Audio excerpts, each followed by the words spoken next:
Bonjour à tous. Nous avons vu lors de nos dernières séances qu'il arrivait à Mohammed et aux siens d'excéder les principes régulateurs du droit, de la réciprocité et de l'émulation pacifique, sur lesquels ils fondent leur effort dans la voie de Dieu, pour se risquer dans des confrontations essentielles et violentes. Nous avons montré qu'en ces circonstances-là, où ils se mettent en quête d'un renouveau, Mohammed et ses compagnons gardent la conscience vive et douloureuse d'être de connivence avec le mal, et ils se savent incapables de s'en sortir par eux-mêmes. C'est pourquoi ils pensent devoir implorer la miséricorde de Dieu et rechercher le chemin de la réconciliation pour renaître à une vie nouvelle et être sauvés. Ainsi, le pardon se découvre être fondamental pour l'engagement des croyants et de leur réussite, et ce tout particulièrement lorsqu'ils se trouvent pris dans le mal radical. Mais comment comprendre cette référence au pardon ? À quelles conditions et selon quelles modalités l'exercice du pardon peut-il être entrepris ? Je vous propose d'essayer de répondre à ces questions aujourd'hui, en montrant que le prophète arabe ne remet pas en cause le paradoxe de Dieu, mais développe son instruction sur le pardon dans l'inapaisable tension entre le désenchantement et l'espérance.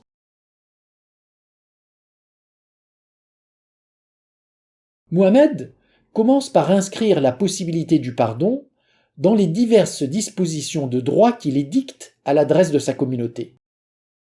À chaque prescription pénale, il ajoute un article qui laisse aux personnes lésées et à leurs représentants la possibilité de renoncer au châtiment et de faire grâce aux coupables.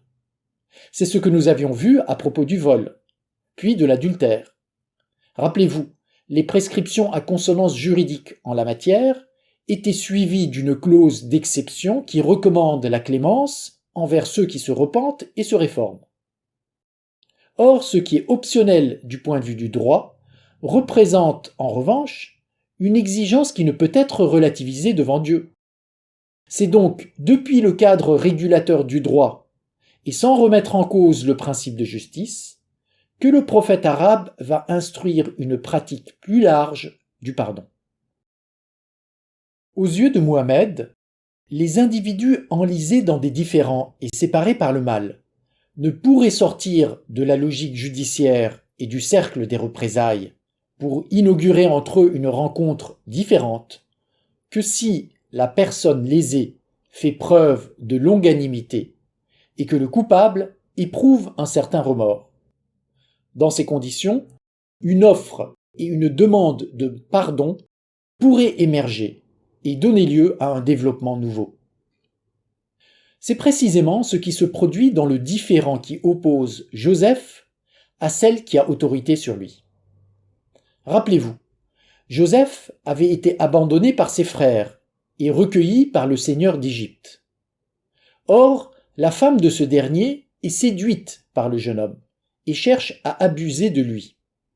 Mais Joseph se défend et l'affaire éclate au grand jour, provoquant un scandale. Alors une enquête est menée et la vérité sera établie. Mais pour finir, le coupable et la victime sont incités à se repentir et à agir selon l'esprit de miséricorde. Joseph, détourne-toi, pardonne cela. Et toi, femme, implore le pardon pour ton péché, car tu es fautive.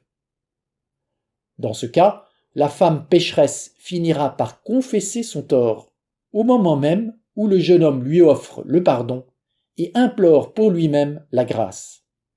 Elle dit « À présent, la vérité s'est révélée. C'est moi qui a voulu le séduire. Lui est un véridique entre tous. » Joseph dit « Oh, je ne m'innocente pas. Assurément, l'âme est très incitatrice au mal, si ce n'est en vertu de la miséricorde de mon Seigneur. Mon Seigneur est tout pardon, miséricordieux. » De façon similaire, il faudra que les frères de Joseph admettent leurs méfaits, pour que ce dernier et leur père intercèdent pour eux. Les frères dirent, par Dieu, vraiment Dieu t'a privilégié, Joseph, sur nous. Pour sûr, nous étions fautifs. Ô notre Père, demande pardon de nos péchés, nous étions fautifs. Il dit, j'implorerai pour vous le pardon de mon Seigneur, il est tout pardon et miséricordieux. De fait, le pardon fera suite à l'aveu de la faute et à l'imploration de Dieu. Dans la démarche exemplaire présentée dans l'histoire de Joseph, il est essentiel que les protagonistes du drame aient pris conscience d'avoir offensé Dieu à travers leurs semblables, et qu'ils aient porté le fardeau de leur faute devant lui, pour que le pardon opère. Il faut donc non seulement que la femme pécheresse et les frères tortionnaires aient fait acte de repentir, mais que la victime elle-même, en l'occurrence Joseph, ait reconnu sa parenté dans le mal avec les coupables, pour que leur histoire puisse se développer dans le sens de la réconciliation. Ainsi, une étape serait franchie. Avant cela, les protagonistes cherchaient à résoudre leurs différends selon le droit et la justice. Le mal commis devait être puni, et la souffrance subie attendait d'être dédommagée. Mais désormais, la victime et le coupable sont engagés dans un face-à-face différent. La première se déclare disposée à pardonner, au moment même où le second fait l'aveu de son tort. La résolution du différend n'est plus recherchée par la punition ou la compensation, mais par l'oubli du passé malheureux et la reconstitution de liens plus précieux. Par la suite, la rencontre entre le coupable et la victime doit encore être approfondie dans un esprit de clarification, d'apaisement et d'élaboration positive, pour que le drame passé puisse être surmonté. Les parties prenantes devront notamment revisiter leur histoire commune, en s'efforçant de retrouver dans leur passé malheureux, et par-delà l'enchaînement des causes et des effets, des motifs inaperçus et des raisons d'espérer. L'échange leur donnerait de mieux comprendre le drame dans lequel ils ont été pris. Il peut être aussi l'occasion pour chacun d'exprimer des souffrances ou des peurs qu'il n'a jamais pu nommer ou dépasser. Mais l'échange servirait également à mettre à jour des possibilités qui n'avaient pas été envisagées, ni même soupçonnées. De cette façon, la rencontre offrirait aux consciences séparées par le mal une perspective différente sur le passé et sur l'avenir.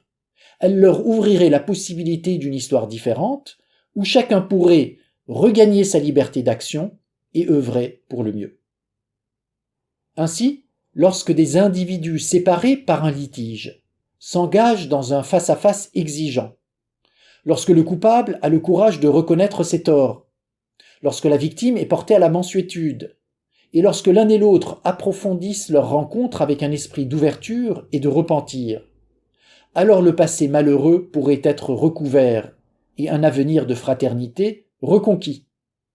Au regard de cette possibilité, et sous les conditions que l'on a dites, tous les forfaits et les crimes humains pourraient être surmontés. Aucun ne devrait donc rester en dehors du périmètre du pardon. Aussi, le prophète va élargir l'horizon du pardonnable à l'ensemble des péchés, à l'hypocrisie, au mensonge, à l'iniquité, à l'adultère, à la perversité et même à l'homicide. Aux yeux de Mohammed, le pardon garde ainsi sa portée universelle. Pour mieux comprendre cette approche conditionnelle du pardon, je vous renvoie au chapitre 10 du volume 3 de mon essai « Le livre descendu ».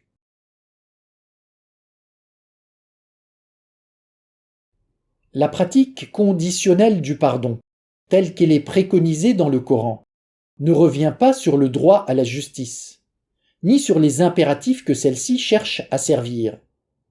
La démarche mise plutôt sur le fond de bonté de l'être humain et compte sur sa capacité de réforme pour inaugurer une histoire fraternelle. Mais cette approche achoppe sur un ensemble de difficultés en apparence insolubles. Par exemple, faut-il pardonner à celui qui n'avoue pas son tort ? Peut-on pardonner à la place de la victime si celle-ci est absente ou décédée? Jusqu'où faut-il étendre le cercle des personnes coupables et des personnes lésées? Dans le domaine de la faute, doit-on tenir compte des relations de parenté, des liens de société et des complicités passives? De même, dans le domaine de la souffrance, faut-il prendre en considération les dommages que subissent les proches de la victime directe? Jusqu'à quel point doit-on impliquer les représentants, les associés ou les descendants des acteurs ayant pris part au drame? Sur un autre plan, il y a la question de savoir s'il existe des forfaits inexcusables et des criminels qui ne devraient pas être pardonnés. Ainsi, les questions s'avèrent nombreuses et posent à chaque fois des difficultés qu'il est impossible de résoudre par des directives générales et qu'il serait impossible de trancher sans commettre un tort ou léser des personnes en particulier. Mais ce n'est pas tout. Par-delà les difficultés que l'on vient d'évoquer, il y a aussi le refus dont font preuve la plupart des hommes. Ainsi, Mohammed a beau appeler ses semblables à vivre en accord avec l'exigence de la miséricorde. Nombreux sont ceux qui s'obstinent dans la suffisance et se complaisent dans l'impénitence, sans se repentir de leurs péchés, ni montrer de compassion envers les autres. Contre cela, le prophète laisse éclater son exaspération et son vif étonnement. Chaque fois que je les ai appelés pour que tu leur pardonnes, ils ont mis leurs doigts dans leurs oreilles, se sont enveloppés de leurs vêtements, se sont entêtés et se sont montrés extrêmement orgueilleux. Et quoi, ils ne se repentiraient pas à Dieu, n'imploreraient pas son pardon? Dieu est tout pardon, très miséricordieux. Alors que Mohammed exhorte les pécheurs à se pardonner mutuellement leurs offenses et à ouvrir leur cœur à l'effusion de l'amour divin, eh bien les plus insolents d'entre eux se replient sur eux-mêmes, méprisent le commandement de la charité et refusent le pardon. Pourtant, le prophète n'abandonnera pas face aux difficultés de nature très diverses qui entravent l'exercice du pardon. Au contraire, il va reconduire sa proposition et la radicaliser en l'accordant tour à tour aux perspectives opposées de la confiance et de la défiance.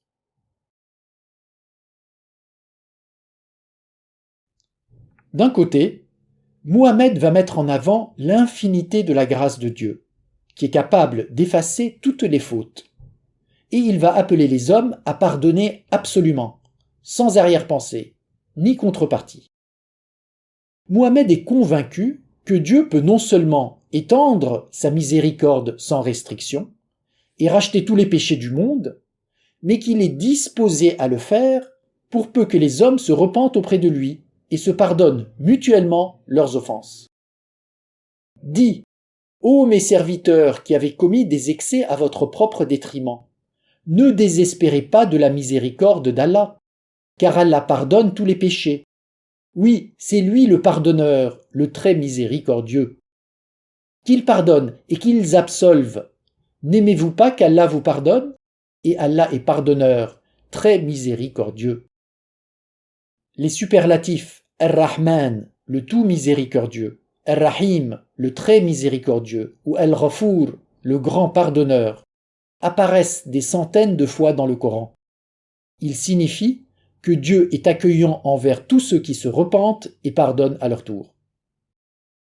Dans cette ligne prédicative, Mohammed ne va plus demander aux croyants de pardonner sous condition. Il ne s'agit plus de mettre en rapport une offre et une demande de pardon dans une démarche qui vise la vérité et la réconciliation. D'ailleurs, s'il fallait lier l'effacement de la faute au repentir du pécheur, et coordonner la pratique de la miséricorde à l'instauration d'un renouveau, alors non seulement les gestes fraternels seraient rares, mais ils ne relèveraient sans doute plus du véritable pardon. En effet, peut-on parler de pardon lorsque le coupable, à qui il est fait grâce, n'est plus le criminel qu'il était, mais déjà une personne renouvelée dans son intérieur et voulant réparer son méfait? La démarche conditionnelle du pardon, que le prophète avait commencé par préconiser, n'est-elle pas en réalité plus proche de la justice et du calcul que du véritable pardon?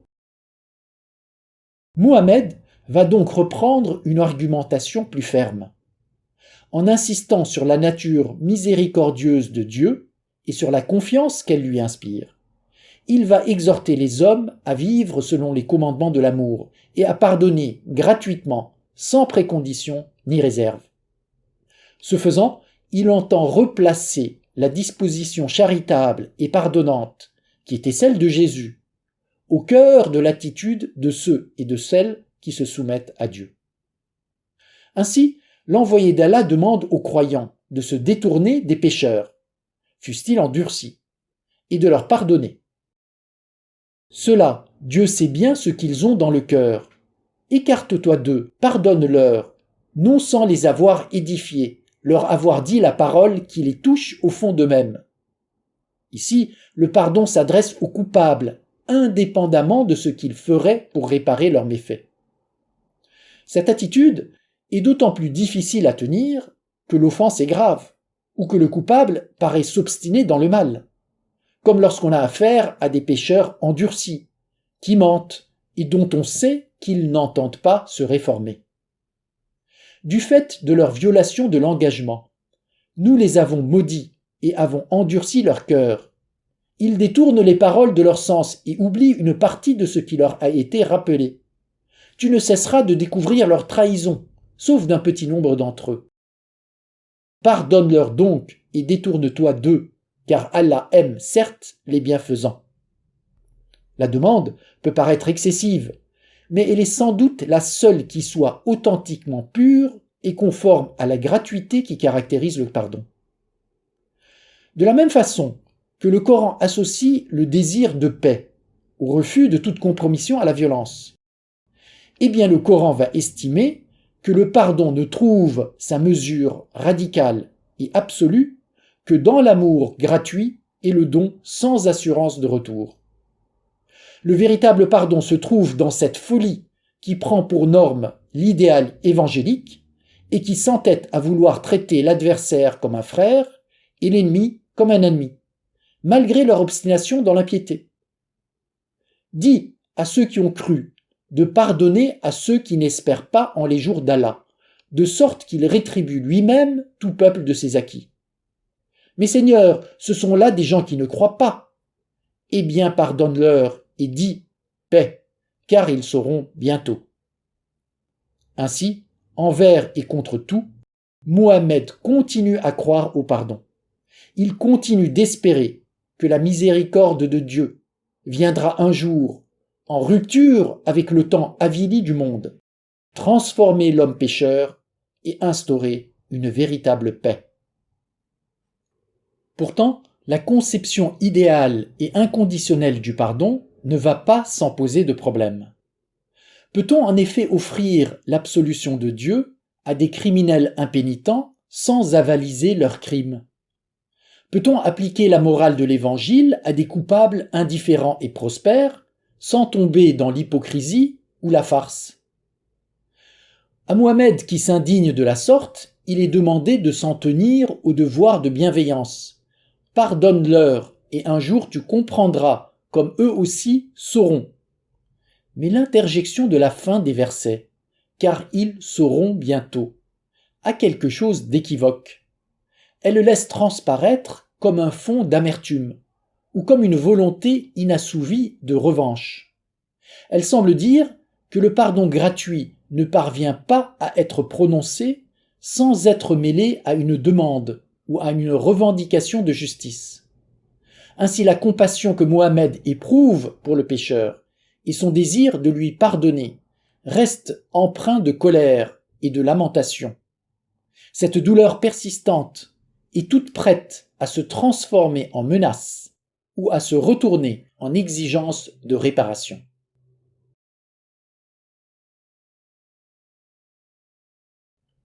Tout à l'opposé de la perspective de l'espérance. Le prophète arabe va prendre acte de la profondeur du mal et de l'endurcissement au péché de certains hommes. Cette réalité va le conduire à se détourner de la logique du pardon, pour plaider dans le sens de la justice et du rapport de force. En effet, comment doit-on agir à l'égard d'individus qui se butent dans un esprit hostile? Que répondre aux ingrats qui se ferment sur eux-mêmes, s'obstinent dans le crime et méprisent Dieu? Parfois, l'expérience du mal est si cruelle que l'indulgence paraît impossible. Trop de crimes commis, trop de promesses trahies et de valeurs anéanties poussent Mohammed à avoir les méchants en horreur et à vouloir leur châtiment. Excédé, il finit par les frapper d'imprécations. Implore le pardon pour eux, ou ne le demande pas, et le ferais-tu 70 fois, Allah ne leur pardonnera point, qu'Allah ne leur pardonne point. De la même façon, le messager d'Allah s'en prend aux tuteurs véreux, qui exproprient les orphelins. Il s'en porte contre les capitalistes, qui ne mettent aucune limite à leur pratique outrancière de l'usure. Il fustige les pervers qui se livrent à la fornication sans vergogne ni amour.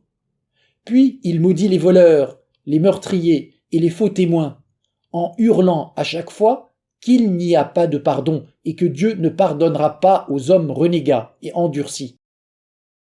Ainsi, après avoir longuement imploré pitié et sollicité la miséricorde pour lui et les autres, Mohammed exige désormais que justice soit faite, sans quoi tout ne serait que farce et duperie. Cette fois, le prophète bascule du côté de la rigueur. Par refus d'accorder l'immunité au crime, il va défendre l'idée que Dieu puisse mettre en suspens son pardon. Certes, la miséricorde de Dieu est infinie, absolue dans ses effets et sans limite assignable. Elle s'adresse d'ailleurs à tous et embrasse toute chose en son sein. Mais ce n'est pas pour autant que le pardon de Dieu est accordé d'emblée, sans condition et sans réserve. Devant l'énormité ou la répétition de certains crimes, Allah pourrait bien se lasser et donner l'avantage à sa justice ou à son courroux. Allah pardonne sur ce qui est passé, mais il se venge sur celui qui récidive. Ne sais-tu pas qu'Allah possède la royauté des cieux et de la terre? Il châtie qui il veut et il pardonne à qui il veut. Ainsi, Allah pourrait ne plus regarder le pécheur avec compassion, mais avec colère. C'est ce que semble d'ailleurs confirmer ou souhaiter le prophète à chaque fois qu'il menace les criminels des foudres de l'enfer. Ceux qui dénient et pratiquent l'iniquité, Allah ne veut nullement leur pardonner, qu'Allah ne veuille pas leur pardonner, ni les guider sur aucun chemin, si ce n'est celui de la géhenne, où ils s'éterniseront. La formulation arabe peut se comprendre ici dans les deux sens indiqués, de sorte qu'il est impossible de savoir si c'est Dieu qui rechigne effectivement à pardonner aux pécheurs impénitents, ou si c'est son prophète qui aimerait qu'il en soit ainsi. En tout cas, Mohammed ne sombre pas dans le ressentiment. Tout en fulminant contre ses ennemis, il continue de célébrer la toute-puissance de Dieu et son pouvoir illimité de clémence. Il continuera d'affirmer que Dieu est plus miséricordieux que l'homme n'est coupable, parce qu'il l'est infiniment, et que les ressources de sa grâce sont inépuisables. Allah est le détenteur d'une immense miséricorde et d'un immense pardon. Si vous comptez les bienfaits d'Allah, vous ne saurez pas les dénombrer. Allah est grand pardonneur, très miséricordieux.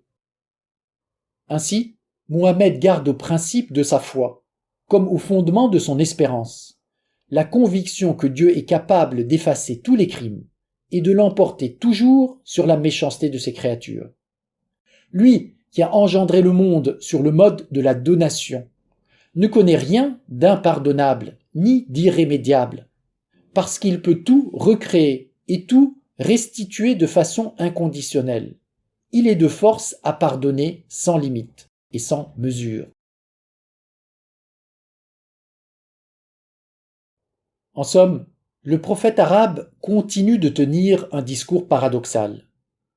Au nom de l'espérance, il fait sienne la loi de l'amour et appelle les croyants à pardonner, sans réserve ni condition. Mais suivant l'inclination du désenchantement, il fait taire le pardon et donne l'avantage à la logique du talion.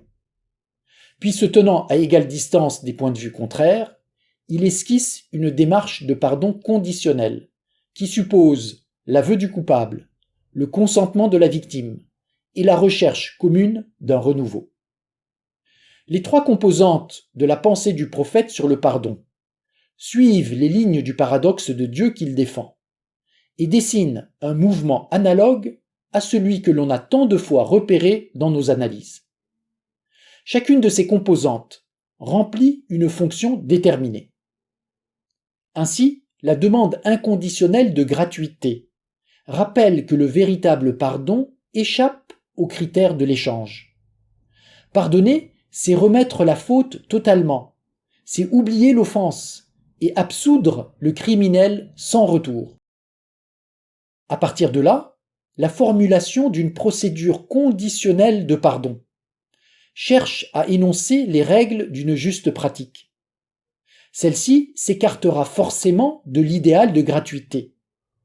Mais sans condition, l'exercice du pardon pourrait ne jamais prendre forme, ou il risquerait de dégénérer dans des conduites infructueuses et oublieuses.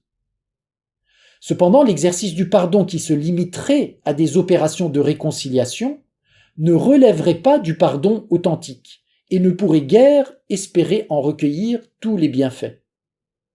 Ainsi, les deux pôles de l'inconditionnel et du conditionnel sont également nécessaires. Le premier offre la référence hyperbolique de gratuité vers laquelle toute démarche de pardon doit tendre. Le second donne l'ordre des critères qui permettent d'inscrire l'idéal de la rémission des péchés dans la réalité de la vie, du droit, de la politique et de l'histoire. Enfin, la composante négative, qui vient sans cesse déconstruire l'aspiration fraternelle, laisse aux croyants la possibilité d'adopter des postures de colère et d'hostilité envers les forces tombées dans l'ingratitude. Aussi sacrilège que cela puisse paraître, il faut parfois faire taire le pardon, assumer des ruptures et mener à bien de nécessaires combats pour qu'une perspective de salut puisse réapparaître en ce monde. Cependant, l'investissement de puissance serait fatalement explosif et désastreux s'il n'était pas repris à son tour dans la quête réglée du bien, s'il n'était pas accompagné d'une offre de réconciliation désespérément maintenue, puis s'il n'était pas excédé par l'esprit de charité. Ainsi, le prophète arabe ne retire rien à l'importance extraordinaire du pardon. Au contraire, c'est parce qu'il insiste sur son importance qu'il développe d'un côté des procédures déterminées qui visent à l'accomplir, et qu'il commande de l'autre que l'on fasse preuve de rigueur pour châtier les corrupteurs et désobstruer la voie à l'action miséricordieuse de Dieu. Ces recommandations contradictoires peuvent mener à des contresens atroces, mais elles seules pourraient faire que l'exercice du pardon ne soit pas une quête illusoire d'amitié, mais devienne une démarche effective et productive dans l'histoire des hommes. En tout cas, sur la question du pardon, comme sur le reste, l'instruction coranique ne définit pas une voie déterminée d'avance.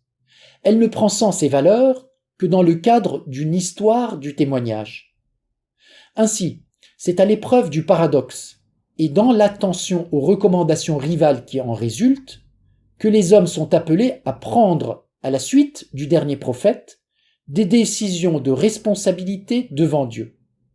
C'est sur cet aspect des choses que j'aimerais insister dans nos prochaines et dernières séances. Je vous donne donc rendez-vous prochainement à ce sujet et je vous remercie pour votre écoute.